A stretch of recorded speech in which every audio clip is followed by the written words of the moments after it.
Pope Watch.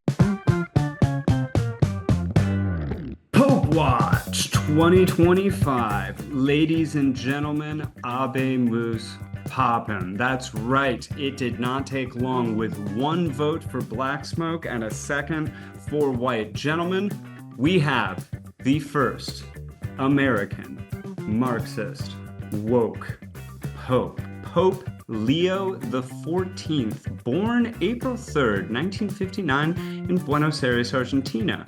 Pontifical Gregorian University, height 5'11", weight 165 pounds, position Bishop of Rome, successor of St. Peter. Drafted in the 2025 Papal Conclave, round one, pick one. Team, you guessed it, the Catholic Church. Dan, can you give us a scouting report? All right, scouting report for Pope Leo, a seasoned church leader with decades of pastoral and academic experience. Pope Leo the 14th emerges from the College of Cardinals as a unifying figure in a time of global uncertainty. Boy, don't we know it. Known for his deep spirituality, intellectual clarity, and dedication to social justice, he brings a steady, compassionate presence to the chair of St. Peter. Strengths, pastoral sensibility, widely respected for his humility and approachability, known to walk among the poor, listen first, and speak with purpose.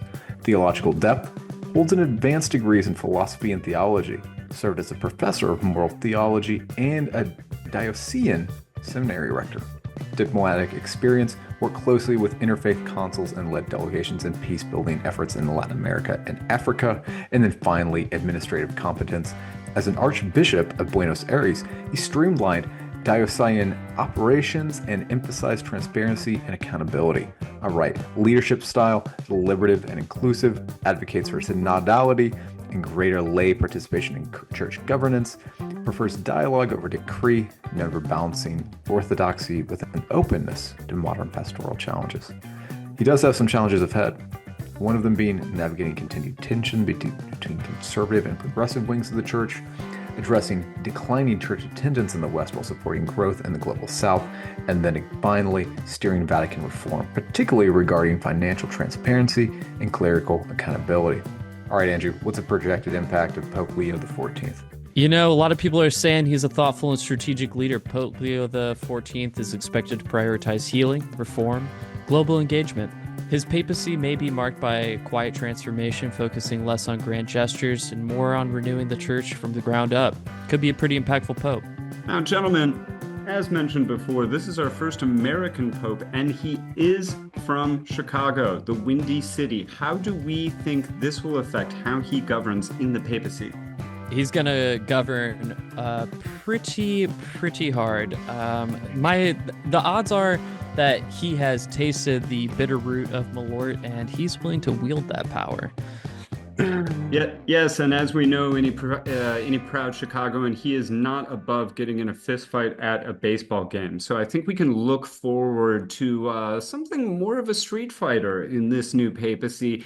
A far departure from Pope Francis's more soft, subdued Argentinian style. Yeah, do you guys think more daily senior or junior for Pope style?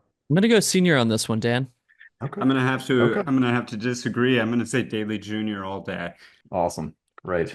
Great disagree. How do we feel about this new pope? I do actually find it really funny that obviously like right-wing Twitter was all over this Cardinal Robert Serra, who is this African cardinal who like was never in the running, like any actual expert talking about who might be next in line. Like Robert Serra never came into the conversation, but everyone on right-wing Twitter like jumped on him just because he has some like salient quotes about being super anti-immigration. Like stoning gays or something? Yeah, basically. Wait, Andrew, you're a resident Catholic, right? Old Dan too. No, I'm not. I'm not a Catholic. What? Yeah, so Yeah. Did you? I thought you. Oh, okay. All right. I thought you went to Catholic school. No. I find this very funny. Of the discussions I've seen around this is everyone could not wait to have a new pope and was like so excited about it, but the second it was this guy, they were like, fuck him, he's not my pope.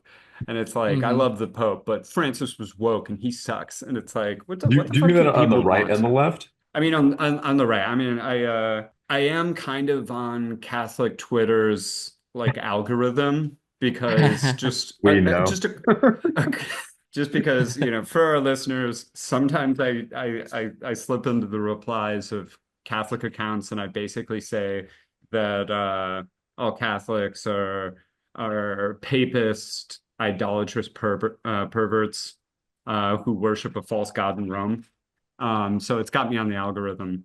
I find it really I find it really funny that yeah, everyone's mad that he's woke, which I don't see any evidence of that, right? no, not really. I think they're just mad he's not like a full fascist. And then I just love that like woke has kind of like lost its juice, I think, for the right Yeah. wing. So Yeah, yeah, it's more they're real trying to This spread. cart out is Marxists now.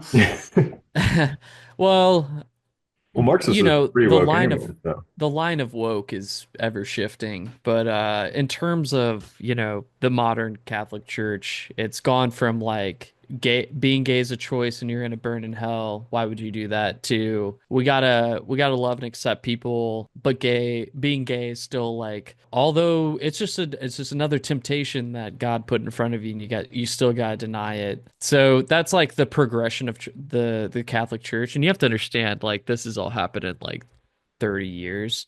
Like they dropped Latin in like the 70s or something with yeah, the yeah, second Vatican, right? Isn't that what it's Oh called? yeah, that's Vatican right. II. Vatican II, yeah. They keep talking about that too. And this was in the movie Conclave of talking about how they need to bring back like the Latin Mass.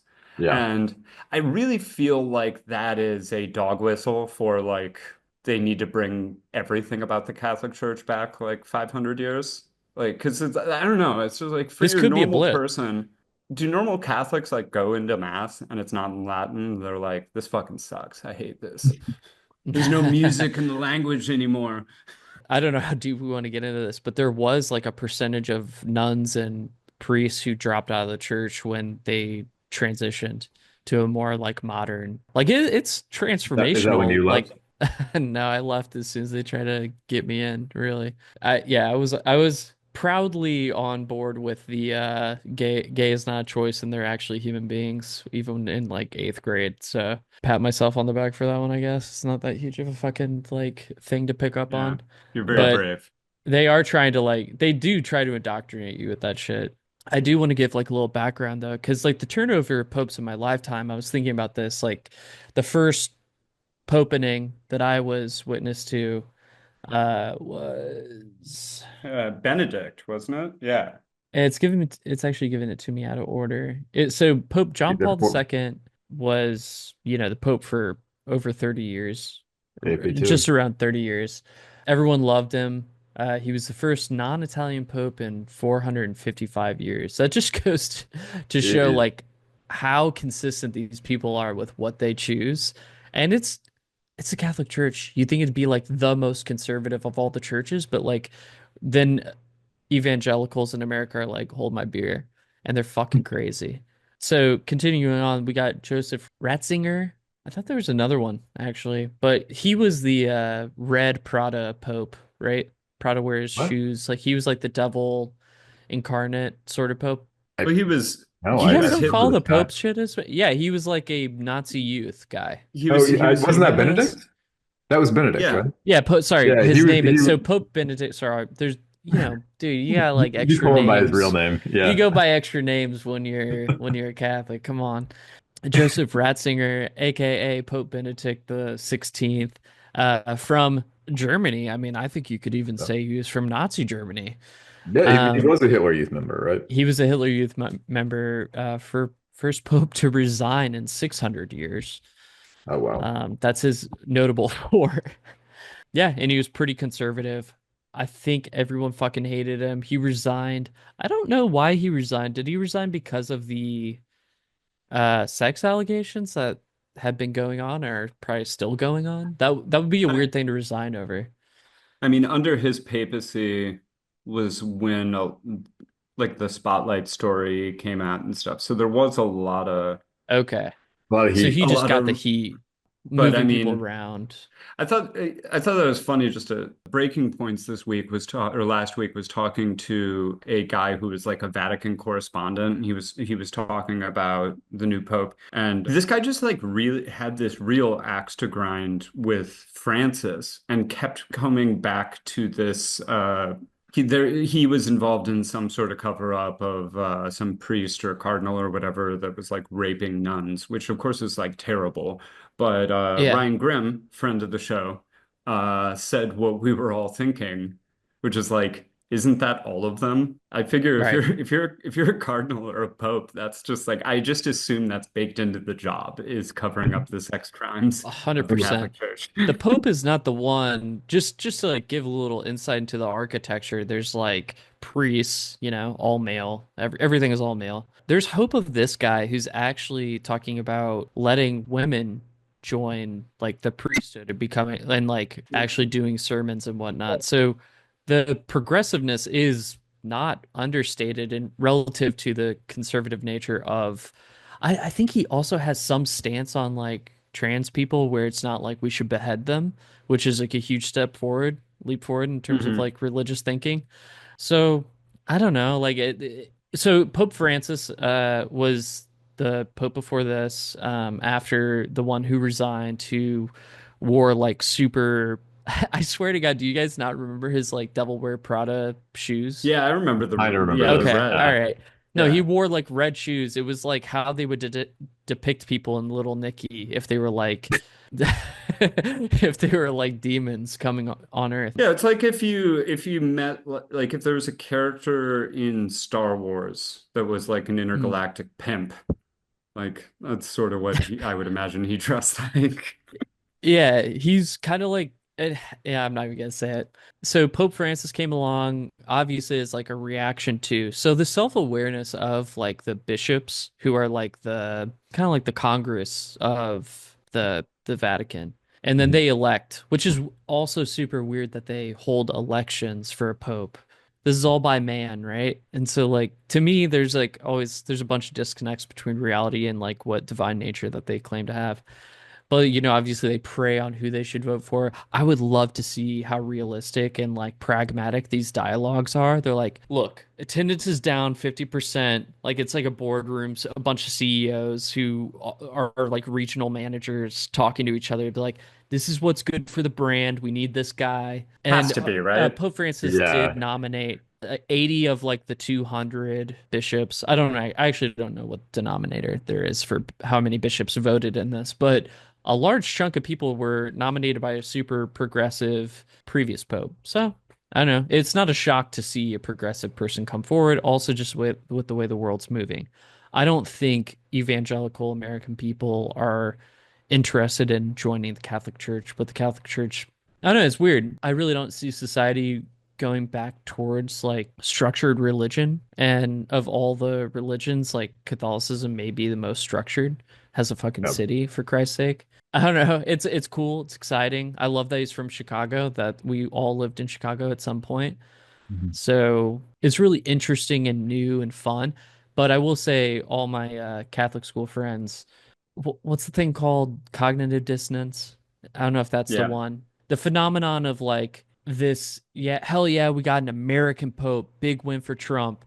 But then I'm like, yeah, but he doesn't really stand for any like the culture things that you talk about. Yeah, and he's been quite So outspoken. it's like a We'll get to win-win. this. Yeah, we'll get to this in a minute. He has been quite outspoken against MAGA on Twitter because Oh, now, we live in a time where popes tweet. And the other, yeah, and then of course he's also gone after the possibly the world's most annoying Catholic, JD Vance, which I do want to get to this in a second. I just wanted to touch on the thing I sent you guys we saw over Instagram, which was the MAGA transvestigating the new pope. Oh oh, God, geez, yeah. I missed this. No, it's like I, they ran it through an algorithm to like study his like eye to nose to mouth ratio, right? And they're like immediately, Ben, correct me if I'm wrong, but they were like the proportions don't line up. Yeah, he's a This woman. pope was once a woman.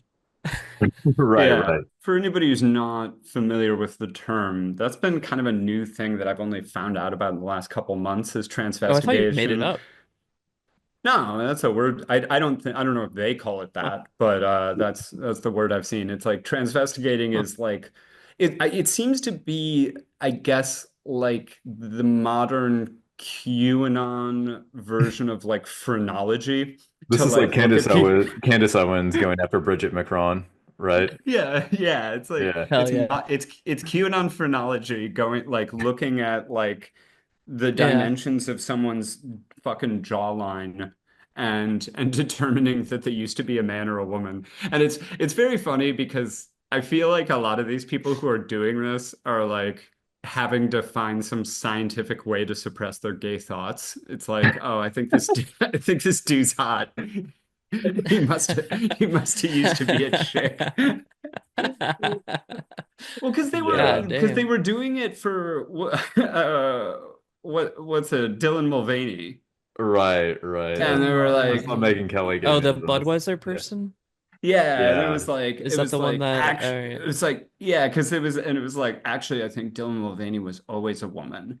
Look at the proportions, and it was like you can just admit that you think a trans woman is hot, like Yeah. it's fine, it's easier. That's so funny. Yeah, the image doesn't make you gay, dude. Chill. All right, wait, JD Vance. Yeah, so I guess this is a good time to move on to. We mentioned JD Vance. He's had some, Pope Leo has had some responses to him, but JD Vance ruffled some feathers last week talking about the World Cup, which I completely forgot was happening in the Americas next year. Oh yeah. And maybe we should just watch the clip. But basically, made a joke in a way that only JD Vance can that completely did not land about people overstaying after the World Cup and getting nabbed up by ICE and Homeland Security and possibly sent to El Salvador. That, of course, everybody is welcome to come and see this incredible event. I know we'll have visitors probably from close to 100 countries. We want them to come. We want them to celebrate. We want them to watch the game. But when the time is up, they'll have to go home. Otherwise, they'll have to talk to Secretary Nell, who I'll turn it over to now. He's so excited about that joke. He kind of looks like a mix between me and Zizek. Dan, no. You know what I'm saying, though? No. I don't see the Zizek. So you guys are like three stages of letting your body go. Like you're the Yeah, first, and yeah, then yeah. JD Vance is if you like start to become more of a fat slob, and then like like if you fully succumb to being a fat slob, you Yeah. become Zizek. The final evolution, yeah, is Yeah. Zizek. I also want to just note for anybody you haven't seen the video, Trump is like fighting to give like a smirk to this joke to like kind of throw him a bone that it's actually funny. Yeah, it's really not funny, even if it landed, right? I mean, No. it's Where's just the Yeah, a stupid joke? joke. but I think there's two things that were really like struck me about this, I guess. One is funnier and one is not. But I guess first off, like JD Vance is so cooked if he wants to carry on MAGA, I think, because he has no fucking swag. And Yeah, we like talked about this before. Like, male Republicans have zero sex appeal. yeah, but like Trump has swag when he and Trump's funny. So Trump can get away with a lot of things, whereas like JD Vance is trying to like carry that torch, but like he's such a fucking sniveling, pudgy little fucking nerd. Yeah. Oh, He's not funny. So when he tries to tell these jokes, it was like the Munich conference that we watched a couple months ago, where he was making jokes about Greta Thunberg and shit. And he's like, I don't know. He like desperately wants to be loved in a similar way to like Elon Musk, but it's like it just does not land because it's like, dude, you suck. Like we Musk is do better not than like him. you.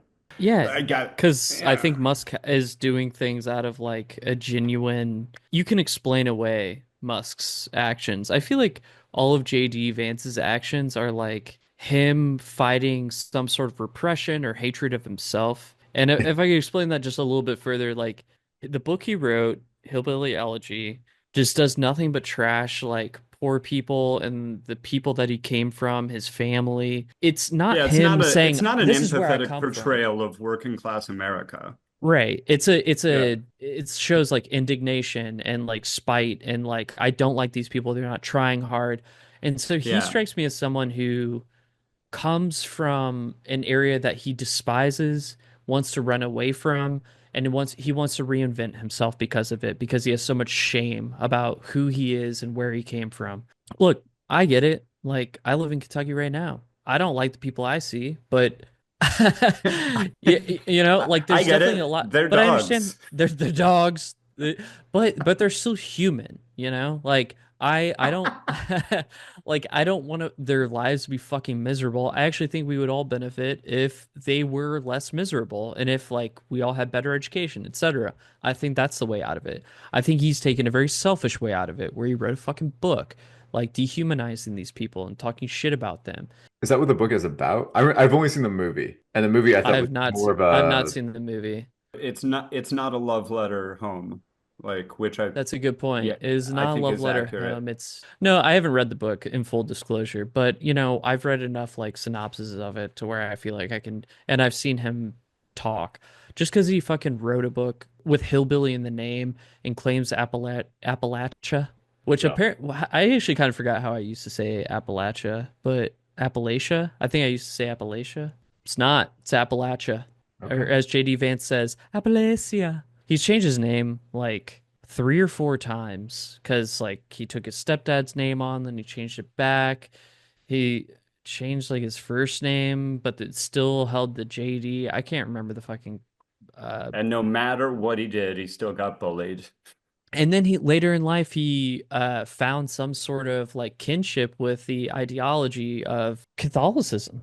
He Oh, found it and he's like, I like this. I like the intellectual framework or whatever it was. I don't know. I hadn't talked to him about it, but I think he naturally just liked the conservative structure of it. I think he actually like subscribes to a pretty unique like subsect of Catholicism, which I don't know. There are like different, like the Jesuits are known to be like super intellectual. by the way, I bash Catholics a lot, mostly just because it's funny. But I have to like genuinely, I have like real respect for people who grew up with Catholicism, and it's like in certain ways similar, my understanding to like Judaism or Islam, where there's a certain sort of rigor to it, and there's a certain sort of Oh. dedication that it requires. So I do have respect for people that came up with Catholicism and hold that faith. That being said, Catholic converts later in life, So weird. freaks. Fucking free. You are a fucking insane person. If you're 40 and you're like, I'm gonna Yeah. become a Catholic now, what is wrong with you? Yeah.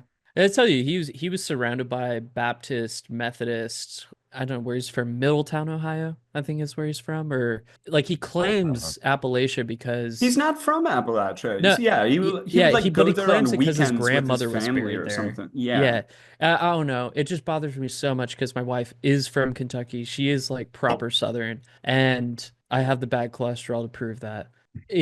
Look at this sniveling little prick from the Midwest, like claiming this. It is stolen valor in a lot of ways in my eyes because this is a deindustrialized part of the country, which has suffered through not only like economic collapse but health collapse with what is I would assume is like a strong correlation between the economic collapse and their health because of the opioid crisis and another group of people just raking in money off of these poor people who are looking for ways out of their own suffering. And then he goes on, writes a fucking book about it. It's like, I suffer too, which I'm sure he thinks his life is nothing but suffering being a voluntary Catholic.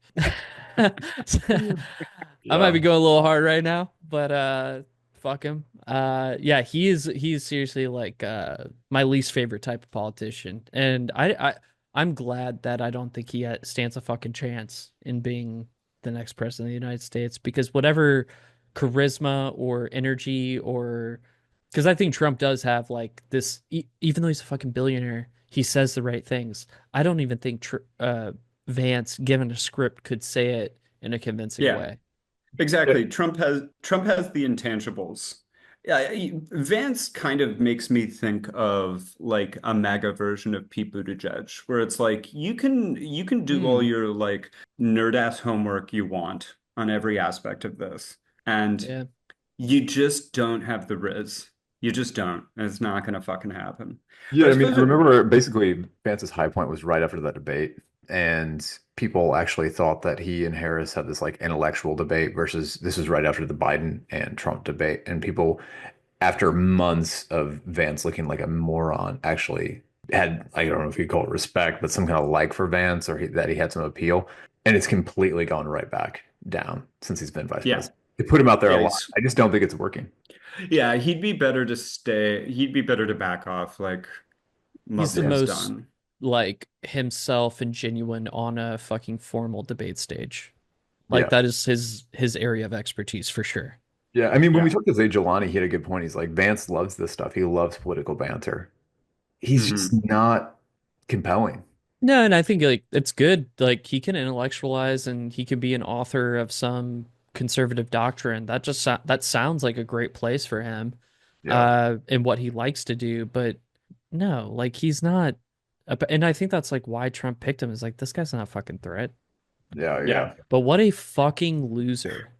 Like Yeah. just what an absolute loser for like converting to Catholicism and then not understanding the fucking I just love that he converted and then the church immediately starts shifting away from his idiotic conservative Yeah, ideology. Like that is like the it yeah. just makes me so happy deep down. I never thought I'd be rooting for the Catholic Church as hard as I am. Yeah, well, this is what they talked about at the conclave. They were like, if this is the crop of people that we're attracting right now, we got to change tactics now, boys. I Yeah. do, yeah, I Yeah. don't Meanwhile, want the them in our Washington club. Post is like, let's do some more op-eds with Ben Shapiro. But yeah, and then the other point about this, going back to the World Cup, is like I think it goes hand in glove with this thing of him not really being able to create, construct a good joke, and then also just like really not able to read the room. The World Cup is the biggest sporting event like on earth, right? Yeah. It's never happened in America. It is actually a big deal. And for a country that desperately needs the tourism numbers and needs returns on it, like Hmm. it's like, what the fuck? I mean, I hope he had an advisor talk to him afterwards and be like, what the fuck are you doing? Yeah. Why are Like, you putting this because idea like in people's heads? I'm in Europe right now and it's not a joke. People are fucking nervous to go to the United States. I know people who have canceled trips because Yeah. and you know what? If I wasn't a citizen, I wouldn't fucking go either. Why would you want to? Like, What's the appeal? yeah. And That's easy for me to say, I guess. yeah, and it's like, it's a really, first of all, it's just a sick joke, but also it's like you should actually be concerned about this because like there are, it's not the entire US economy, but for some cities it is. Oh, Like for some states, like for some Nevada's state, like yeah, revenue yeah, is yeah. solely based on. What's going to happen if people stop going to Las Vegas? What's going to happen if people stop going to fucking Disneyland or Miami? So what's going to happen in New York City? I worked as a bartender for years in New York City. Like that would have directly ruined my Yep. life. Had there been that level of drop in tourism. I mean, like New York, Chicago, LA. And then yeah, you've got the World Cup coming there and like if things keep going the way they're going with these deportations, with stopping just like, your average like fucking German, Australian, whatever tourist at the border and detaining them, people are going to stop coming. Like I think that's like that's the thing that it was like it's funny to watch JD Vance suck, but it's also like really serious. It's like this is gonna be a huge problem. Yeah, I think Yeah. summer is going to be the real litmus test for this. Yeah, summer is usually the highest time for tourism to the United States, so Is it Yeah, summer 2025? it's 2026. Okay. 2026. So Yeah, and I guess I didn't know this, but the U.S. did host the World Cup in '94. I thought that was the Did I Olympics. know that? Yeah, I No, knew they the got Olympics happened in the 90s in LA. I'm actually maybe I'll go see a game. That'd be really cool to go see a game. that would be amazing. Ticket There's no I way don't we could even get Tickets might care. tickets. be cheap. Yeah, Yeah, yeah, yeah. true, Yeah. true. Or the game will be canceled because three Brazilians were fucking nabbed up by ICE and sent Right. to El Salvador. It's just a sick thing to put in people's head, not only to joke about it. Like the Yeah. Yeah. fact that he thought that was like an acceptable joke is Uh, weird because The I point don't is know. Trump could make that joke. That's true. Trump could, Yeah. yeah. You'd be Yeah. like, but he would frame it differently. It was just, I don't know. We can't like go into like what makes it the joke structure good, but like clearly JD Yeah. ain't got that formula down. No. Yeah. I will say you touched on it, Ben, but like, and I don't know how substantiated these reports are, but the things that I've heard about, if you're traveling, travel with a burner phone. I've heard like Hmm. even like CEOs, for like corporate secrets, like there's a lot of like security protocols, like you have to like unlock your phone and give it to them at the border, and they could just nab you, and there's no. I mean, I got stopped at the Canada border for really stupid reason, but for a second I thought this is, I don't know, probably like 10 years ago at this point. But I was like, oh shit, they could just not let me in and they don't really give a shit about my plans. Yeah, do you know who Jello Biafra is? Yeah, okay. So like he was the lead singer of Dead Kennedys. I used Yeah. to love Dead Kennedys when I was in middle school, whatever, hardcore punk band, right? Really political. And it was great because it was the Bush administration when I was getting into them. And then also he released a spoken word album, and this was like 20 or 30 years later at the time, about the Bush administration. And long story short, it reminded me how fucking awful the Bush administration was, especially with like extraordinary rendition and really the Yeah. I mean, I hate to use this word, but rounding up of Muslims in the United States and taken to, say, black sites, across the world, Syria, Libya, etc. I mean, it just has a lot of parallels to now. And I guess what I'm trying to say is, I'm pretty sure we went through these same fights with the UN under the Bush administration. Funding cuts, Yeah. unilateral interventions. I think Trump is unique, obviously. We just can't call him an aberration. No, I'd agree with that. I think, I mean, a lot of it's always presentation rather than content. On the flip side of it, I think to myself, like, I really hate the label of fascism. I think it's just so overused, but I don't want to be one of those people that's like, if so-called fascism's looking you in the face, you can't admit that that's what it is. Hmm. Well, I mean, I think we've been flirting with it for a long time. I think in many ways, especially if you're not white, America's always been a fascist country. You're just kind of now seeing it take a clear form and calling itself as such. Hmm. Yeah, I mean, do you think that Trump would openly admit he's a fascist? Like, if asked. No, no, probably not. But does anybody? I mean, Yeah. I mean, I don't know if Hitler would say he was a fascist either, right? Mussolini, I guess, right? Didn't he coin the Oh term? yeah, I guess like yeah. We were reading that what you posted about Trump threatening to cut UN funding, and I was Yeah. just saying how I was really into the Dead Kennedys when I was younger, and their lead singer Jello Biafra had released around 2003 a spoken word album about the Bush administration, specifically extraordinary rendition when they were taking Muslims in the United States or really wherever they can find them throughout the world, and then taking them to the CIA black sites, and thus we start to get into the torture program. Yeah. And it just reminds me a lot of the same fights that we're having now. I remember having these same fights during the Bush administration about the cutting of funding and threatening to withdraw from the United Nations. And again, like Trump is unique, but I don't view him as an aberration when it comes to policy. Some policies. Yeah, sort of like extorting money for how we want to do it or for our goals. I actually didn't fully wrap my head around what that was all about. I heard like I listened to like this Economist like hourly news thing and or daily news thing, and then they mentioned it, and it sounded kind of nice. It was like it took me off guard, which made me look up some of the other stuff that I sent you guys. How Trump was, it sounded like the Trump administration was essentially holding out aid unless they could control the flow of it to Palestine. And I was like, oh, this is like, so they're thoughtful of it. They're like coming around to the idea of it. And there was something else about, and it had something to do with like the Iran nuclear deal that they're trying to like pass now or get approved or negotiate, whatever, however you want to put it. Because Israel clearly doesn't like that idea of there being any. They love the idea of ripping up the JCPOA. There seems to be a rift happening between. This is kind of a side tangent that I just kind of got on, but it seemed like there was now some daylight between Trump and Netanyahu, Hmm. in terms of full alignment from what we were kind of seeing and a little lip service to the American public from Biden.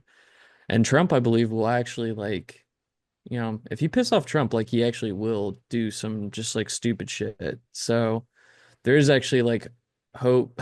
I mean, maybe like Yeah. Netanyahu fucking crossed the line with Trump. He took it personally, and now, I mean, I don't think it's a grand strategy, but I think there might actually be some like, hey, you fucked up. Now we're gonna be a little harder on Israel. And this is something that I fought with you guys on. I was like, there's no fucking way Trump is ever gonna be.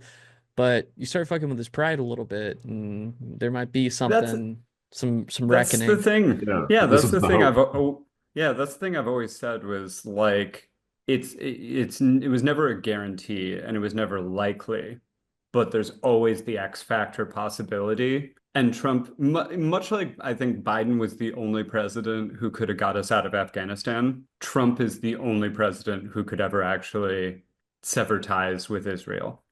Like God, he's the only one who would let it happen. And yeah, it would be over some, you know, I mean, if you think about it, how fucking annoying do the Israelis have to be to deal with? Like to be in a meeting with them and like we expect this and this and this and they're all fucking weepy and demanding and annoying and shit. Like they must be fucking insufferable. And like Trump's probably like the one president who would like do something about that. Like Biden or not Biden, Obama like really didn't like Netanyahu, probably because, in a similar way to Trump, because, Obama didn't like being pushed around. But like Obama still is an he didn't operator leverage and that anger in yeah, any way. They didn't have no. a friendly relationship. And Yeah, he then just kind of Israel, gave him the silent treatment, in yeah, true democratic form. But like, if anyone's gonna like actually cut shit, it's kind of only Trump. yeah. I was speaking of the rift, I was listening to Glenn Greenwald's take on this Yeah, time today, and he was talking about how under H.W. Bush, I don't know what the punishment was towards Israel, but there was definitely a rift that happened over the settlements, right? yeah. And during the 92 election, Clinton ran against to the right of Bush on almost everything, obviously, but specifically Israel, and basically charged him with anti-Semitism. Yeah, well, and Really? Republicans historically have been the only presidents who have actually like stood up to Israel. Reagan did as well. Reagan did. Yeah. Can you Yeah. imagine Reagan actually doing the right thing? Yeah. Democrats fucked Well, up. because Reagan was, Hmm. I mean, similar to Trump in a lot of ways. Reagan was a TV guy. He wasn't a reader and he wasn't smart. So like he was He was like watching. charismatic and idealistic. Yeah, but he was watching the TV and he was Mm. like, "Ooh, this doesn't look good. We got to stop this. Yeah. This is bad TV." And like it's like Trump, what was it on the campaign trail? He's like, "Yeah, it's run its course. It's not a good look." And it's like, yeah, Trump looks at it, he's like, "This is bad TV." I And think we flagged that too. We're like, there's no way Trump's going to allow this like public genocide to happen on his watch because he's too conscious of like the optics. I think we said that like one of the, when we rebooted, but Another scoop by VFS. VAF. yeah, I yeah, called Maybe it. it's not good when I said called it here that. first.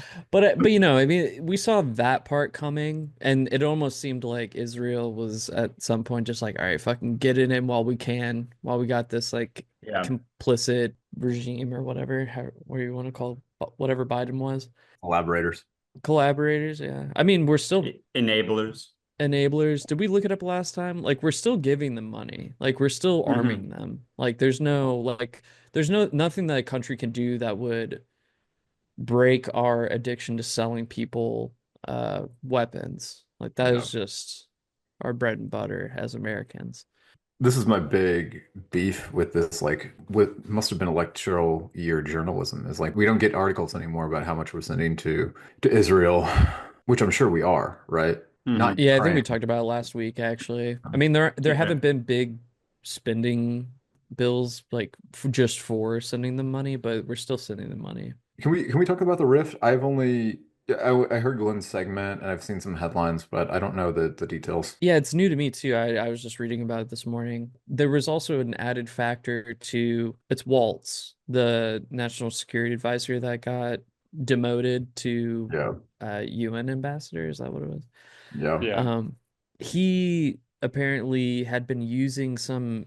This was the first report I saw that he was using some like UN like communications Slack or not Slack, Signal equivalent. But like, why was he? And I was just like, why is he using an Israeli version of that? Like, that's just the weirdest fucking thing. And then apparently he had talked to Israeli government about early strikes on Iran, and Trump Right. didn't like that.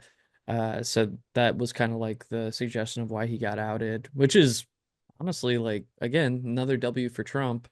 That's nice that he's at least consistent in reining in people who are doing things behind his back against his will. In this time, it just so happens to align with something that we like.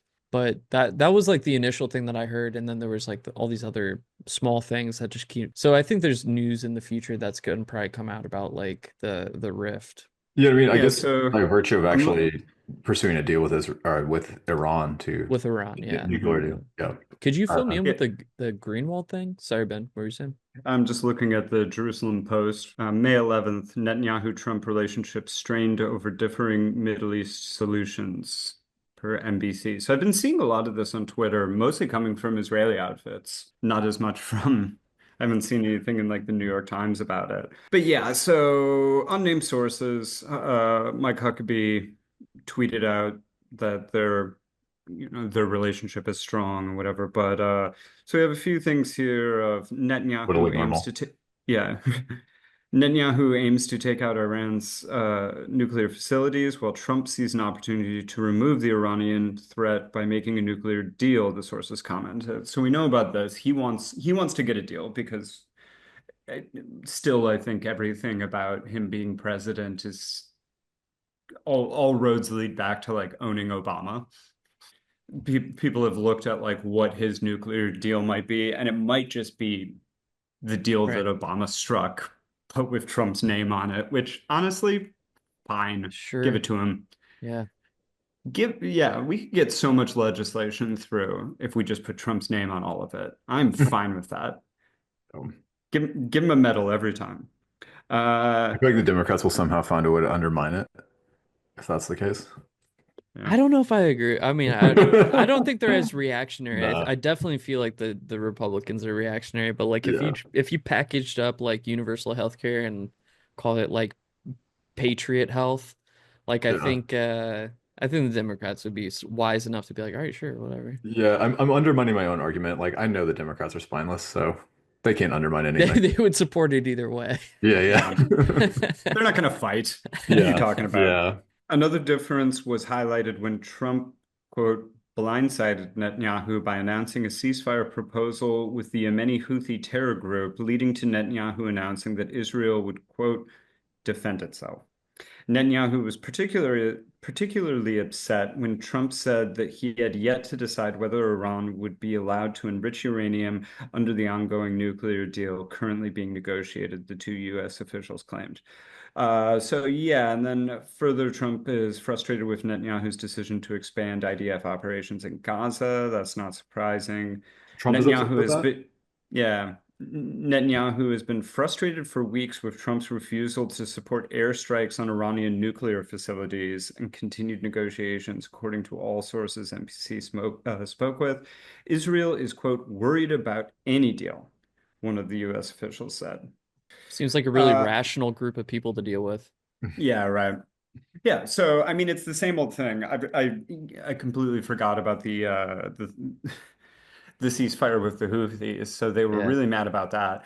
And yeah, it's like, Trump and the people in his administration, I think, not all of them, but like at least like generals in the armed forces are smart enough to know that we should not go to war with Iran. Like, because war with Iran means World War III, and that means you're going to have Russia on Iran's side. You're probably going to have China on their side as well.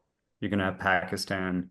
It's just such a non-starter. And, Netanyahu's gotten everything he wanted over the last 20 months. And 20 really years. everything before. So yeah, you know, you can imagine how those talks would have gone behind closed doors. Speaking of closed door meetings, did you guys see? Oh my God, what's the? I'm blanking on it now. But the French uh, Prime Minister President Macron. Emmanuel Macron. Yeah, did you see Emmanuel. Macron with Emmanuel and Keir Starmer and I forget the new German Chancellor's name. You see them Yeah. like having a little boys trip to Poland or No, wherever Yeah, I they're at. missed this. What? they're decked Dude, up. yeah, there's like supposedly this like bag of cocaine on the table and like Shut the so fuck up. they're in a train going I think from like Poland to Ukraine, right? Or maybe from Ukraine to Poland. And they're they're there, shake glad handing each other, talking. They're like in the like at a table signing papers or whatever. And then the reporters come in, and then like you see Macron do his like usual sleight of hand. You know, it's like when he took his wristwatch off, talking about like austerity, took his like 10 grand Oh, watch off, did the same thing.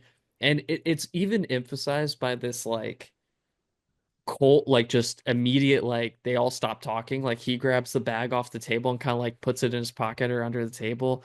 And then, was it Mers is the new guy in Germany? yeah.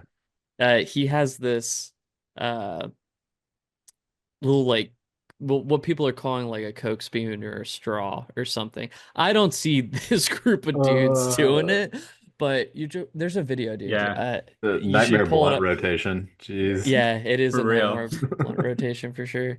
But he like grabs he kind of like and then it just looks bad because they get really quiet immediately and you're like, oh, what the fuck are you doing? Right. And there's reports that in France they're like censoring this off the internet and taking it off or shutting down the internet. I don't know. Right, we're gonna watch it. Yeah, please do. Well, while this buffers, who do you think brought the bag?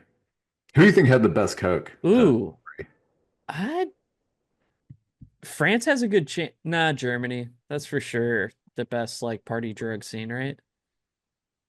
I mean, yeah, they got the Burkhan there, the techno scene. I don't know. Yeah. I feel like Macron probably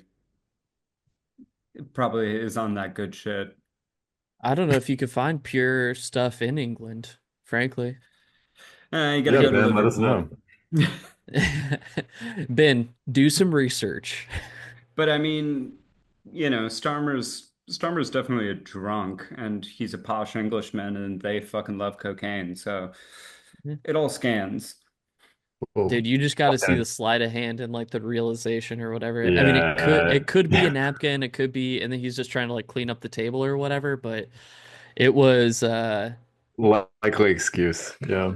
yeah, it shows signs of just at least. I mean, God, could you imagine a future where the wing of the Republicans who are actually like truly isolationists, like we shouldn't help anyone, including Israel. I forget the guy who goes on like Joe Rogan, Dave something.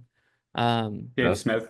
Dave Smith, yeah, who who's makes a lot of sense. Like that taking over and like AIPAC getting out of the Republicans, but not the Democrats. Like it would just be what would be left for in terms of dignity for the Democrats other than all these like false promises. I mean, if you took AIPAC out of the Republicans, I just I really am surprised that Democrats haven't been more public about getting AIPAC out of the party, which just shows there's no, I guess, Well, from they're the just party, no want. no, they don't. They like it. I guess they We replaced them with should. Democrats, so it doesn't really matter. It's not like Oh it really yeah. affected their numbers, but like it was such a rallying cry by their base in 2024. Yeah, and it was just a blanket no. Well, like we were talking about after our Fetterman episode last week when we looked at APAC donations for Fetterman, and oh what was it? God. He only got $370,000. It was like, And yeah, I Yeah, mean, like the median less than the median house price. yeah, yeah, it's like you're simping for that little. Are you kidding me? Like, yeah, so clearly just doing it for the love of the game. yeah. He just Democrats, likes to play. yeah. Yeah. For anybody who didn't listen last week, Democrats usually get at least 1 million, at Yeah. least.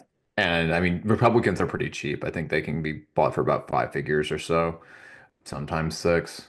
But And the hawkishness in general has kind of flipped, you know? Like Republicans used to be hawkish, Democrats used to be anti-war. Now it's not really party based anymore. There's like a huge, at least rhetoric around like no forever wars, like Tulsi Gabbard and stuff switching over to Republicans. But Oh yeah, yeah. So I Israel, there's found always a fond place for funding Israel and wars that they want to start with surrounding countries. Yeah, that's a blank check. Yeah, I found this today. This is going around on Twitter, so I don't have a good source for it. But after the information from the Jerusalem Times that Trump is planning to recognize the Palestinian state, Israeli foreign minister came out with a threat of, quote, unilateral recognition of Palestinian state will force unilateral actions in response. I want to take this piece by piece. Trump is going to acknowledge a Palestinian state. There's been some like whispering about it, at least online. Like not just Trump, but like I think like Gulf states, maybe Saudi. So different part like other countries in the region. And again, like whispers that Trump would as well. I don't know why he would. If this is true, I find it very funny that Israel is saying like, I mean, it must. What could that mean besides like they're just going to nuke the region? I mean, that has to Yeah. be like that's a Hannibal directive threat, right? Because that's the only move they have in that situation. Wait, I mean, say that how could it again? get Like, any worse? I really, sorry to interrupt, Yeah, Andrew. I it guess just it could. go. Yeah, I guess it's just. I guess it would just be them nuking everybody or sending all of their most annoying people to the streets of America to just individually yell at all of us on every street corner. And just get a what was Israel's reaction? What did you say that their response to that was or threat? y- unilateral recognition of Palestinian state will force unilateral actions in response. Which, yeah, it's like I guess it means they're going to fight everybody. Yeah, I don't know. That's a weird thing to say. It is a weird thing because we've been acting as if like this state, even it does or it doesn't exist, it doesn't matter. But like, we've been complicit with everything that's been going on so far and kind of like a fuck it sort of way. Like this is your 9/11, do whatever you want. Let's take the whole are they a state or are they not a state out of the question now. And then Trump comes in. We change of presidents here. Trump comes in. And then he's like, we're just gonna turn it into like a beautiful, luxurious area or something. And now he's like, and it's not Israel. That's how I see like him saying like, oh, we're gonna recognize Palestine. Maybe it's just a way of like preventing Israel from claiming it. That's just like when I first saw the news of this, I was like, is that like his play? Like, is it just a way of him saying that like this is not Israel's area? Yeah, I mean, Trump's got to get something out of it, right? I think this Yeah. is like a segue into him being like, there is a Palestine and we own it. Yeah. Or or something weird like that. You know, Like, if I'm weighing outcomes, I think I prefer that one. Maybe. I well, Absolutely. under the Yeah. Palestine under the umbrella of America, like if it were like a territory or something, well, I mean, that would certainly mean they can't fucking bomb it into oblivion anymore. yeah, yeah. But what does that mean? Like Yeah. that, It goes back to like him having this strained relationship with Netanyahu, though, is like above all else, Trump doesn't want to look like a bitch. And Yeah. the more Israel pushes the envelope right now, the more it starts to look like he's not in charge. And that's the way it looks to the American people, and that's the way it's starting to look to MAGA. That's where you're getting yeah. people like Marjorie Taylor Greene and a lot of people online, coming out really against Israel and against, funding their genocide. And Trump's aware of that. Yeah. And, he wants to still be the one who's in power. So who knows where it goes with that? I mean, like, again, go and then with the unilateral action, either that means they're going to nuke the world or they're just throwing a hissy fit because we saw last year when they tried to do their ground invasion of Lebanon and got their asses handed to them. Israel does not have a functioning army as such. Like they're not a fighting force, they're an occupying force, which is a very different thing. The idea that they're going to go to war with anybody without the full backing of the United States is a fucking fantasy. I missed this. I meant to read the article on it, but why did Trump stop the attacks on the Houthis? It sounds like he struck a deal to Yeah, they like struck a deal. ensure like trade Yeah, they ensured. security. Yeah, they said they'd stop hitting American ships. Okay, easy enough. Easy peasy. Yeah. He didn't cut out a part of the deal for Israeli shipments, which is hilarious. Wait, is that true? Yeah, they're like, yeah, we're still gonna attack.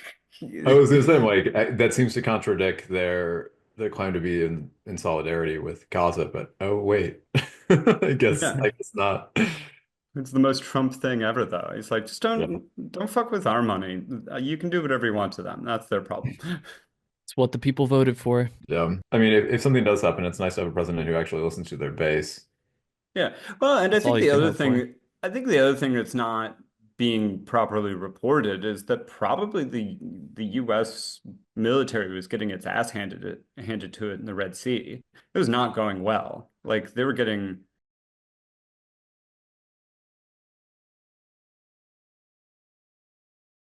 like fighter jets and drones downed by like shit that Ansar Allah bought on Amazon. So, you Yeah. know, Well, that it just wasn't speaks. working. That's like Russia Ukraine sort of shit, right? Where they're just like getting these drones off Temu, strapping grenades to it. Like warfare's a weird thing where, as technology evolves, and it usually evolves because of military, like there's just you have to like recalculate, which is why we do these proxy wars, why we do these like test Mhm. battles. Because if it's ever like it is weird that like when we go up against a little guy, like there's like ingenuity involved. Whereas if it's like a superpower versus superpower, it's like, oh well, it's nukes, obviously. Like that's or there's like new tanks and they're new tanks, and then there's progression that Yeah. way. But like No, resistance force type. we're not equipped for modern warfare at all. I think it was John Mearsheimer was talking about this, that like the US is not equipped for a full-scale war the way wars are fought anymore. It wouldn't, all the F-15 fighter jets or whatever the fuck is not going to be able to stand up to guerrilla tactics with, yeah, like Temu drones and shit. I mean, it's like it's not a new story. That's like what Vietnam was. True. Yeah. Like we should have flattened them if you're looking at like military might, but it didn't work at all. Same with Afghanistan. This is no different. Like Israel's not equipped to fight a war. Again, it's an occupying force. It's nothing more than that. I imagine your average IDF soldier is pretty poorly trained and not particularly motivated to fight on the level that a soldier in Lebanon or Yemen or Syria or Gaza is motivated to fight because they're fucking reservists. And, Yeah, but also I feel like the indoctrination is pretty strong there. Like we have some good indoctrination here, but from that documentary we watched, I was just like, oh, these people are convinced like that they're righteous and they're doing what's good and yeah, but I still think there's a big difference between patrolling streets and bullying people and shoving a gun on their face yeah, than actually going onto the battlefield and being in one on one. firefights. That takes actual courage, Sure. which I think we have a lot of evidence that your average IDF soldier does not possess that kind of courage. They possess cruelty, so they can bully, they can push people around, they can shoot people with sniper rifles, but when it comes to actual combat, they do not do well. It is a strange thing. Like we obviously have had like a pretty active military through sometimes, often, always actually, misguided like ventures with military might to practice essentially. Mhm. But we really don't know what like that next phase is going to look like. I feel like the big guns or whatever World War III would actually look like. Maybe it's what they say, where it would just be shutting down power grids with like malware. Maybe that's Mhm. really just all it is, and just we've moved on to like subversive, like non-aggression ways, but just like, all right, well, like what we've been doing in like smaller countries by like overthrowing them. Like maybe it's just all psychological warfare in the future. Like guns and military are really just there to, move things along it and the in between. That's not like the main source of war. Yeah. I don't really, I mean, I know that India and Pakistan have like always desperately wanted to murder each other, but I don't really know anything about about the conflict other than like Hindus versus Muslims. And that they You do know, the cross-border like yeah, they do that yeah. sick ass like breakdance battle. Yeah. It's Yeah. fucking cool. What? The Yeah, it's awesome. the weird like strut dance that the soldiers do at the border. It's in It like their Kashmir, I think. You've like seen their that, right? demilitarized zone, like their crossing Yeah. border thing that they Yeah. flock like a bunch of peacocks to like show each other's military might. It's Yeah. no, it's they do this kind of like marching step sort of I don't know, it's sort of got the energy of like a haka, but Oh, with like military marching and they're like doing these holy like shit. aggressive steps and kicks. It's fucking it looks sick. I stand by my peacock metaphor. Dude, they both wear hats that are like crazy. This is Yeah, awesome.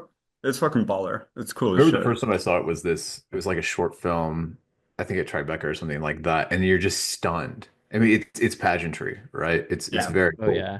We need to get back to that kind of militarism. Yeah. Well, we are having a military parade at some point, I heard. So, did you know that, Ben, and maybe you can confirm this, they do that in the UK? Yeah, and they also do it in France. Well, they do like the old school, you know, like the Beefeater guards and like changing of the Yeah. guard and stuff. And they'll have parades outside of Buckingham Palace where it's like the guys on horseback, but it's not like modern Rolling military tanks down the street, equipment. Yeah, yeah. North It's Korea not. style. Yeah. But that would be cool.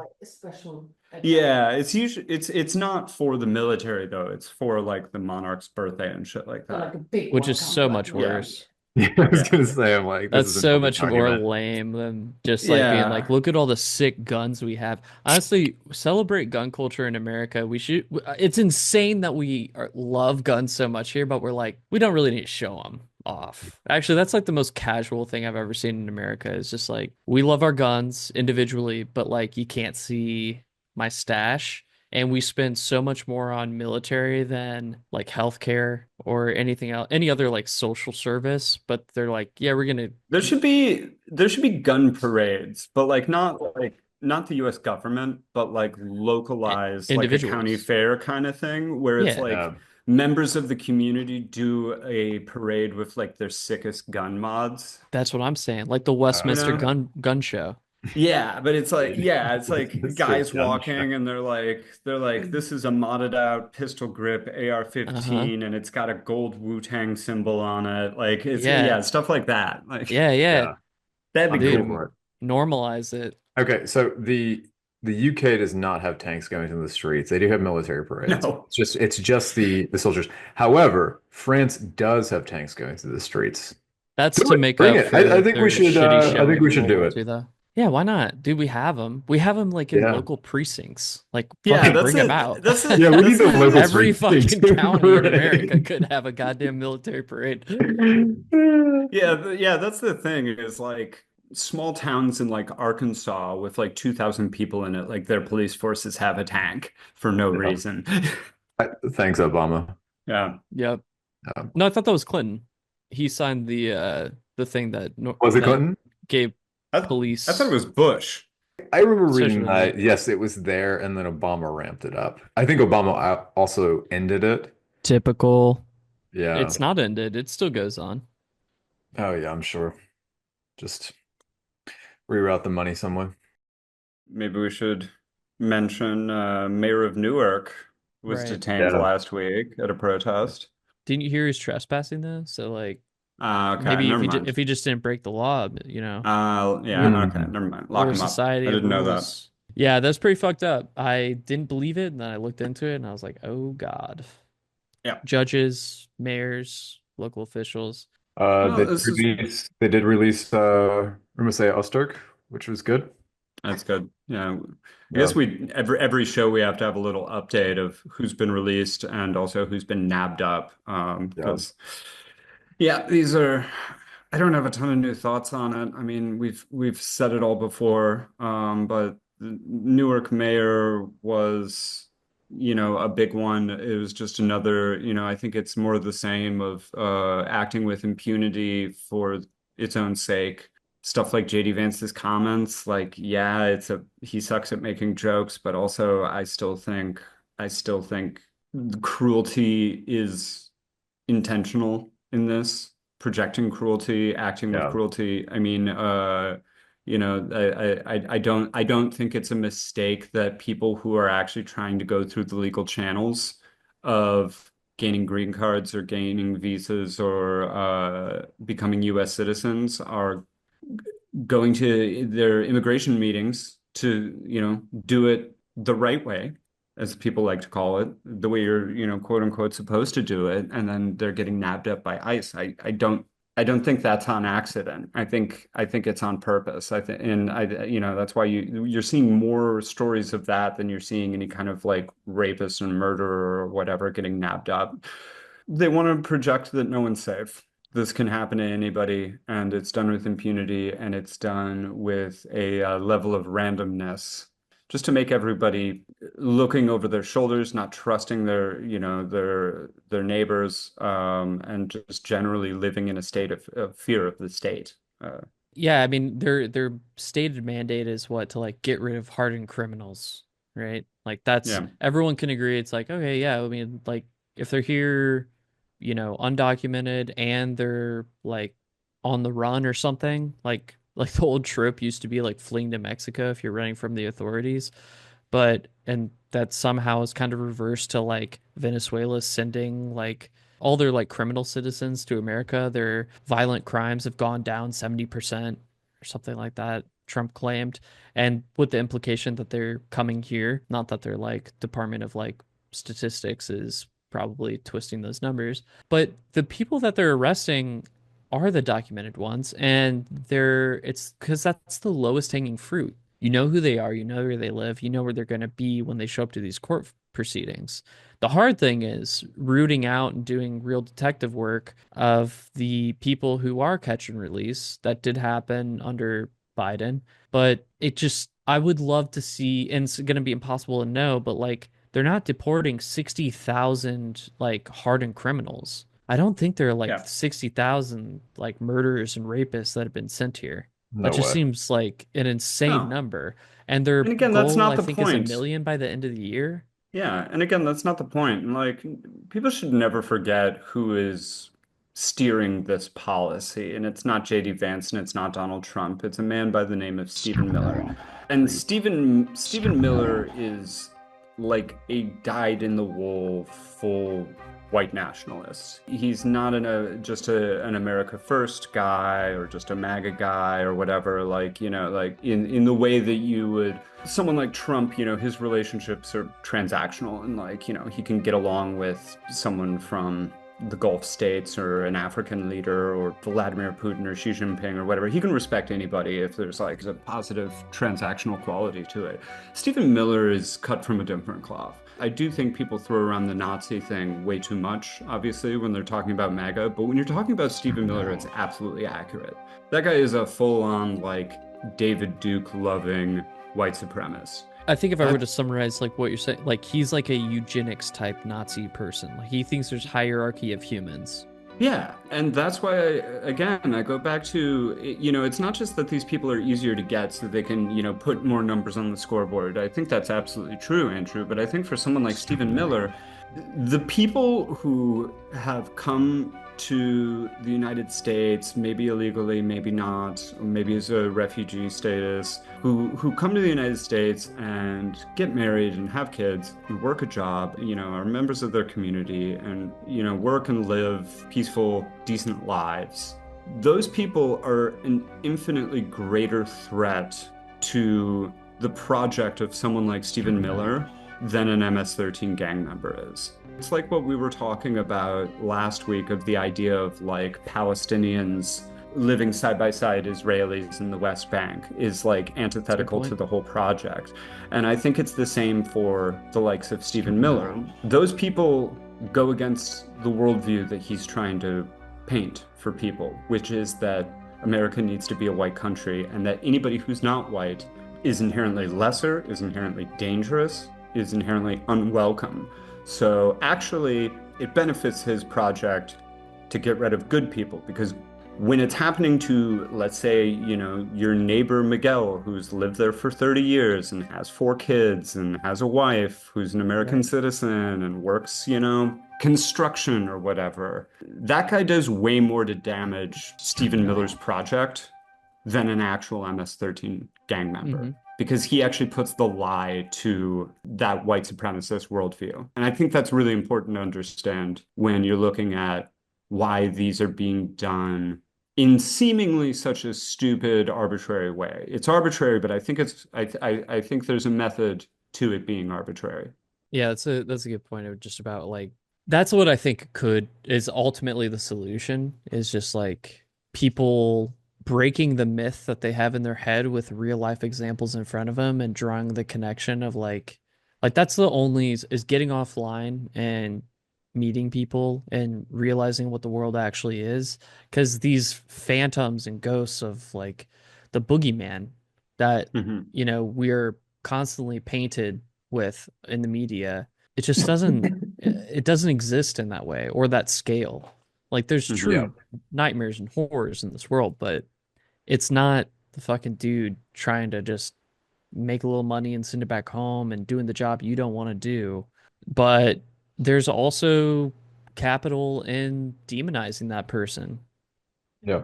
And Yeah. I just yeah, it's really disgusting the way that guy. I do believe he's a true believer, though. I don't think that he's like Stephen Miller. I don't think he's doing this for political gain solely. I think he truly believes like these people are not just their existence is bad. Yeah, Yeah. he's an ideologue for sure. He's an Yeah. ideologue, yeah. No, he's a fanatic. Yeah. I had a friend who was like very pro like hard line like yeah we need to get like the illegals out. I'm like okay like what do you mean by that? What does that look like what are you okay with? And he's like and I'm just like so you're okay with like them deporting like anyone who's illegal? Like what about people who are here? Like and I started like throwing some nuance in there. He's just like well no I mean like people who are just working and not committing crimes and like there needs to be a way. I'm like yeah but there's no talk about that. There's no like th they've made this like black and white line of like if you've crossed over here illegally, you're as bad as an MS-13 member. Like Yeah. that is like the current Yeah. rhetoric. And I would love to follow up and talk to him about like the way that things have escalated because this was his promise. Like this is he wasn't really vague about it. And I think in the campaign trail when Trump was asked like, "Well, what about like families where the mother or the father is?" and they're like, "Well, if the kids want to go with them, then they can all go back to where the illegal family member was from." And that's what they're doing. The flip side of this is Trump is going to start accepting white Afrikaners. Oh God, Yes, yeah. I saw that Yeah, little Yeah, yeah, thing. yeah. the white Afrikaner refugees. Yeah. Was that also, were they like Christian minority, or was it just because they're like white oppressed people? It's got to be just the latter, right? There's no nuance. Yeah. Yeah. I didn't know if there was like a, No, I mean, you might be right. I don't know. White, yeah, I guess it's not though. white Afrikaners, white Afrikaners are like, I was reading about this the other day. They're like 8% of the population. Are these They the boers? own, yeah, I don't know. They own like 93% like of the farmland in the country. And it was a little complicated. I can't get into it very intelligently, but like they're not land grabs. Like it's not people coming onto their like kicking them off their land. Which by the way, if it was that, I mean like Yeah, do I yeah, care? Do we where actually care? yeah. I have more questions than takes on this one. But yeah, Why I would they want to think come here? What are they going to gain? I mean, I'd imagine they Sounds like they have a still pretty sweet gig probably, there. I know, as well as like over yeah. there, they still clear, like, do they know what it, I Yeah, mean, that's what's funny is like it again, it's like not like they're losing like all their land. They're just, losing some amount of it is being like repurposed or something for the state. I They're don't know not like exactly know running what a it is. gotcha. But feudal like estate on a pike or something. They whatever want it to see a is, like feudal if estate come here and fucking yeah. try to buy some land from Bill Gates. Yeah, that's the thing that's funny about it to me. It's like if these people were like rich landowners, like white South Africans, in South Africa and the rich landowners, they are in for a rude awakening moving to the United States, expecting a better life. I want to see that documentary following their like Oh yeah. just travel here to Oh like, yeah. oh, the golden opportunity. I heard the roads are paved in gold. I bet yeah, we gotta be on the lookout for that. Either like the It's the new free Pope Watch. give it like 5 months. I'm calling it now. We will either see some shitty documentary from either like the Free Press or the Daily Wire Oh my will come God. out with a documentary on these on these Can we talk fucks. about the free press for a sec? Well, Are you Yeah, guys sure. say, getting like, I'm really bombarded with hoping that free like there's press some ads? like competition between the Free Press and the Daily Wire. I feel like it's Turf war. turf war. Yeah. Yeah, the Free Press has been coming out with some fucking doozy articles lately. Holy shit. I haven't read anything. I just get bombarded on socials and I click Yeah. on their ads every time. I'm like, yeah, you fucking pay for this ad. They've been kind of quiet on Israel Palestine stuff, but they came out with like a few last week and Well, they talked about the like Harvard anti-Semitism report. there was that Barry Weiss loves bitching about that, and then also they had a big one that was like, actually you're wrong and no one's starving in Gaza. Yeah, Right. that's Like a the most insane wow. storyline. Hey, but that kind of stuff is it's good journalism. It gets readers, right? Because Yeah. it's outrage Yeah, journalism. it gets clicks, which is yeah. I haven't heard much about from Matt Taibbi in recent days, but like he wrote a whole book on that, but he seems to run in the same circles as like Barry Weiss. So I still like Matt, but he definitely, I don't know if you guys know Sabby Saps, but he went on her and she really pressed him on Palestine and Israel. He really wouldn't take a stance. He said that he agreed with the general consensus, which is that the Israeli government's terrible, it's killing Palestinians indiscriminately, etc., but really would not take a stance. Fucking coward. He used to be It's one just of my odd. favorites. He got mm, because he was one of my early like journalistic heroes, and I think in the last few years he was another example of someone who kind of got burned by the left and sort Yeah. of retreated into his own space. So I like his takes on certain stuff, but I think he does have an axe to grind in certain ways. I wouldn't say that he's on the right, but you're right. Like he got no. burned on the left, so that kind of What did he get burned by? retrenchment. Was it like There's during an COVID? animosity there. Well, he had the Twitter files was a big thing because he was asked to investigate the Twitter files. Okay, Which were And interesting. I think that the Twitter files yeah, was big news. it was big news. Yeah, Yeah. and then ironically, But no one on the left wanted to talk about it. no, and then I Musk bought it and then just did the exact same thing, yeah, Yeah. just for the right. And obviously. like now, but so because Musk has gone so far in the other direction, doing basically the exact same thing, everyone's memory hold the fact of what Twitter used to be. I had a gut reaction. I was wondering if you guys want to look at. The Pope's Floridian brother shared a video calling Pelosi a drunk cunt and scolding crying libs suffering from TDS. Dude, I love that the Pope even has to deal with like fringe family members. Yeah. This is From great. Florida. Yeah.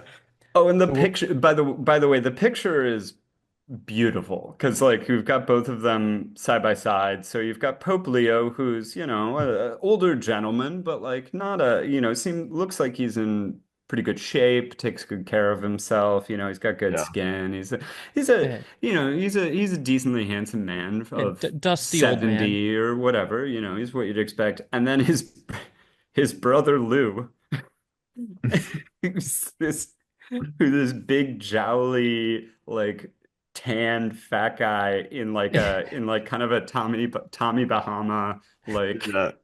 golf shirt. Just got done like hitting beers on the links, Yeah, that's the thing. Yeah. The picture is only from like the sternum up, but he's got a tall boy in his hands. hmm There's the cart girl to his left, or maybe his new fiance that he's Yeah. walking off the boat with. Yeah. Yeah, this man flirts with Hooters waitresses. Yeah. This dude Oh, clear. okay, Yeah, what this is dude's slimeball. all right, so we got one from Joe here too. Wait, so can I just read a couple of those? Oh, sorry, For yes, sure. go ahead. So yeah, Pope Leo's brother Lou So good that his name's Lou too. Yeah. He's a Florida MAGA guy. So yeah, Lou Prevost of Port Charlotte, Florida, is also vocal about world events, albeit with a different tone. Lou's Facebook page is one that screams MAGA Grandpa and was flagged and authenticated by the Daily Beast. So I wanted to get a couple of this. So weeks earlier, April 18th, Lou Prevost shared a video meme on Facebook for a mock support group for liberals struggling to cope with the second Trump administration. He commented, "For my upset, crying, and left-leaning friends and others suffering from TDS, this service seems right for you." On April 4th, Prevost shared a video of Representative Nancy Pelosi from the 1990s going to bat for hitting China with tariffs. Pelosi has since changed her stance on the issue. He also alluded to a baseless conspiracy theory that accused Pelosi's husband of being romantically involved with the man who broke into their home and attacked him with a Oh hammer. man, this guy's so in it. He's so down the rabbit hole. Where's Nancy? I never, I did not know that one, but like, you gotta give MAGA conspiracy theorists some credit for creativity. Wait, Like, you didn't hear about the gay lover?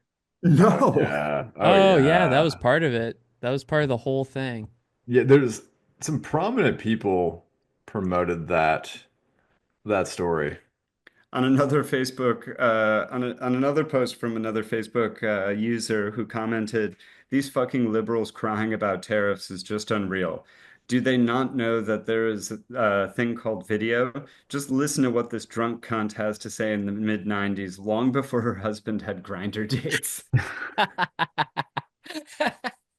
Man. Okay. Luke. Well, we have a long-standing policy to not defend Nancy Pelosi on this Yeah, show. Actually, yeah, this Ah, would I be a really wish I good invite could. on this Oh show. Yeah, no. show me the lie. I'm cautiously supportive, I suppose, of our new pontiff, but Yeah. I am fully here for as much Lou Prevost content as we can Yeah. possibly amass.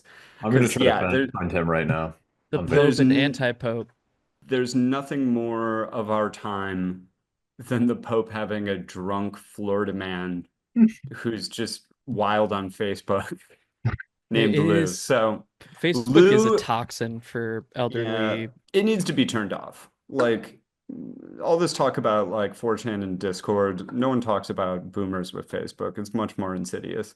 But Lou, if you hear this, we'd love to have you on. You can talk about literally anything you want to.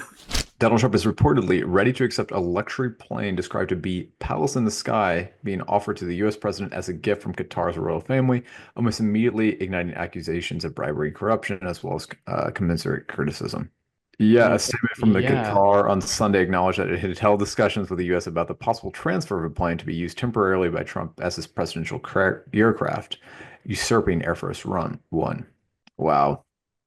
So you guys know you Air Force One is technically any like vessel that he's on at any given Yeah. time. Oh, really? Okay. Okay. That's like So this could the become Air Force One as well. anything he steps on becomes Air Force One essentially. But Yeah. like a code word. But yeah, obviously there's like the plane. And I thought that plane could like is like EMP. Is he not worried about Qatar like putting a fucking like kills a back door in that thing? Like that seems just reckless almost to just be like, Yeah, thanks. yeah. I don't know with Qatar, but it does scream Trojan horse, doesn't it? Yeah, I don't know. I I don't think mean, Trump cares. I saw this You know, earlier today, and I mean, this is just the most on brand story for Trump, right? I mean, like he makes so much more sense as like Saudi or like Gulf royalty than he does as a president. Like that's what he in his perfect world he would Yeah. operate fully like these guys do. And also, he just can't fucking help himself. Like, he loves gifts. He loves treats. yeah. Like, he fucking loves it. I remember someone asking me once, one of my English friends, like, if I thought he was the most corrupt president in history. And it's like, no. I mean, I think the office of the presidency is inherently corrupt. And I think, like, in Washington, you can see corruption at every level or every level of government, you know, from the president to the senators on down to an alderman. But like Trump is unique in that like he can be bought for, obviously it's an expensive plane, but like he can be bought for so little. Like you could, I feel like he would do a trade deal if like someone gave him like some ribeye steaks. Like he he just he just like just give me something. He just wants to. That's like his whole thing with the tariffs, right? It's like we're getting screwed because we're paying money for our things. You know, like Trump's idea of a good deal is that he gets something for free. And any Yeah. deal where he has to pay somebody, he's getting fleeced. So this is just the most Trump thing Yeah. ever. I And would he I would doesn't care amend how it that. looks. I no, so I'd amend that in two ways. One, I would say he definitely doesn't like the imbalance, like the trade imbalance. He genuinely thinks like the trade deficit is like a bad thing. And gifts are 100% a trade surplus. So that's his favorite fucking thing. Um, and the second way is that I don't think there's anything that is like sacrosanct to him that's like a red line of like I won't give that Yeah, to you or I won't. And like to him, like public property, stuff like that is not his. So giving that is not like a negative thing. So he's like, I'll give you that and I get a kickback. That's another gift. But yeah, I think Trump just fucking likes getting shit for free. I think it's yeah, a hilarious take. He does get to keep this plane afterwards, which makes it even funnier that like this is his personal plane that Yeah. he's using for Air Force One. I'm sure it's gonna get fixed up and brought up to code on oh taxpayer yeah, dollars. yeah, absolutely. And you know, there's a part of his brain that's like, you know what? However, the next 3 years go, I got the plane, I got my so rad. it's a W. Thank you so much for bringing up that plane. I forgot about it. Yeah. Yeah, that's great. Oh man, think yeah, a plane for Trump given by Qataris, that is going to be the gaudiest fucking like Uh, gold leaf on everything, like probably Somehow like he's going to make it even more gaudy, though. yeah, he's gonna try somehow it's gonna have some sort of marble flooring. I just don't understand how news like this breaks and then the base is like man of the people. Yeah, Yeah. I Yeah. just don't like, and that just goes to like he's got the fucking Riz. Yeah. he's balling. Ultimately, yeah. He's balling, and you know what? When he wins, we all win, and that's the point. If he's winning, we're winning. It's the people's plane. The people's plane. People hate to see a motherfucker from Queens winning, you know? So thank you for listening. This has been Film for All Seasons. Make sure to like and subscribe, tell your friends, comment on our posts. I'm Ben. I'm Andrew. I'm down. And fucking come at Ben in the comments and see what happens. You and your boy. I fucking dare you. Come at me, Catholics. With your fucking unleavened bread. The only time I feel.